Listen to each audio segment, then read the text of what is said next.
bado ndio msemaji wa ODM.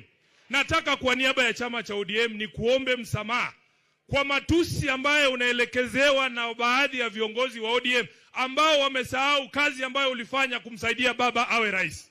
Sisi Waluya huwa tunasema mjinga akishiba anachoma siaki, anachoma gala. Wamesahau kazi ambayo ulifanya. Sisi tulikuwepo pale, sisi ni mashahidi wa kazi ambayo ulifanya kumsaidia baba. Ulijitolea kwa hali na mali. Leo hii wanataka kuukata mkono ambao uliwalisha.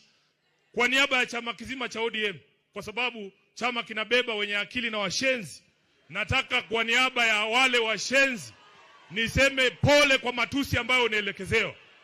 Na kama hakuna siku, wacha niseme bana, kama hakuna siku Mheshimiwa Uhuru chama cha ODM kimekuambia asante, leo nataka niseme kama katibu mkuu wa chama cha ODM, asante kwa kumshikilia baba. Baba Raila Amolo Odinga alikuwa anatuambia kila siku, wewe ni baadhi ya rafiki zake wachache ambao walikuwa wa kweli. Na sisi tutazidi kukuheshimu.